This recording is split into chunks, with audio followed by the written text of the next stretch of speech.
នោះថាមែនល្បីពេកមហាជនប្រតិកម្មភ្លុកទឹកភ្លុកដីពេញបណ្ដាញសង្គមនៅពេលនេះអ្នកនាំពាក្យរងនៃក្រសួងមហាផ្ទៃបានបញ្ជាក់ថាក្រសួងមហាផ្ទៃបានបង្គាប់ឲ្យនគរបាលពាក់ស័ក5ដែលរងការរិះគន់នៅក្នុងហេតុការណ៍គ្រោះថ្នាក់ចរាចរណ៍ចូលខ្លួនទៅបំភ្លឺនឹងធ្វើកំណត់ហេតុនៅអង្គភាពអាគារទីការដ្ឋានក្រសួងមហាផ្ទៃ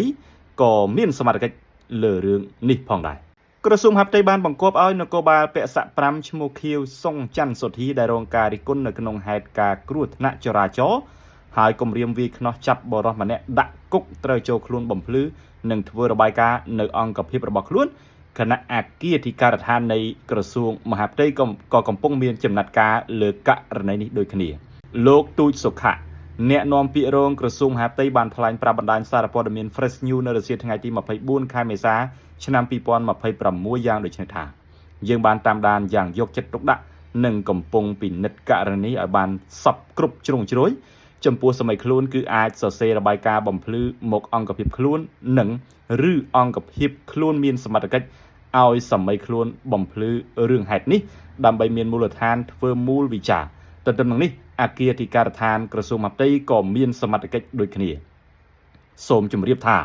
នគរបាលពាក់ស័ក5ម្នាក់មានតួនាទីជាអនុប្រធាននាយកដ្ឋានក្នុងអង្គភាពចំណុះក្រសួងមហាផ្ទៃបាន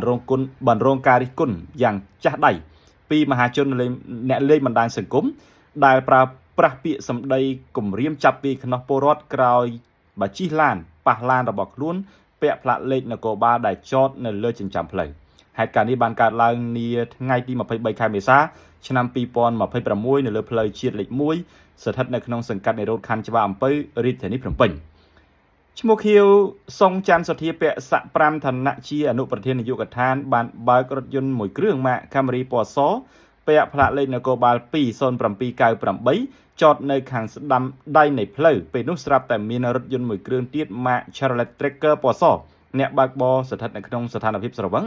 បើកមកប៉ះខាងក្រោយផ្នែកខាងឆ្វេងបណ្ដាលឲ្យបែកស្តុបនិងកំបិតបាកាងខាងក្រោយបើទោះបីជាអ្នកបើកបររថយន្ត Chevrolet Tracker ស្ថិតនៅក្នុងភាពស្រវឹងក៏ពិតមែនប៉ុន្តែមិនបានគេចវេះពីកន្លែងកើតហេតុនោះទេពលគឺបានព្យាយាមសម្របសម្រួលដោះស្រាយជាមួយនឹងរថយន្តនគរបាលខាងលើដោយចេញថ្លៃសំណងចំនួន$500ក្រោយមកម្ចាស់រថយន្ត Chevrolet Tracker បានតាក់ទងទៅក្រុមគ្រួសារដើម្បីយកលុយមកសងសំណងដល់ម្ចាស់ឡានដែលជានគរបាល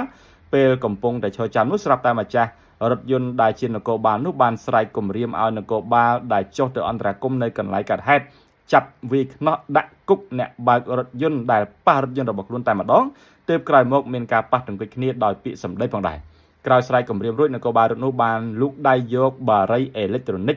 គឺ web បាននៅក្នុងហោប៉ៅជក់នៅមុខមហាជនដែលបារីអេឡិចត្រូនិកនេះត្រូវបានរាជរដ្ឋាភិបាលហាមឃាត់នៅក្នុងការប្រើប្រាស់ហើយកន្លងមកសមត្ថកិច្ចក៏បានបង្ក្រាបទីតាំងលក់ចាយជាច្រើនផងដែរសម្រាប់បរិះភាគីម្ខាងទៀតយើងទទួលស្គាល់ថាគាត់បានបើកឡានគៀឡានស្លាកលេខនគរបាលរបស់មន្ត្រីនគរបាលស័ក5បណ្ដាលឲ្យខូចខាតខាងក្រោយតែសម្រាប់បរិះរូបនេះទំនងជាមន្ត្រីរាជការផងដែរគាត់មិនបានគេចវេះពីកន្លែងកើតហេតុហើយរងចាំដោះស្រាយជាមួយនឹងម្ចាស់ឡាន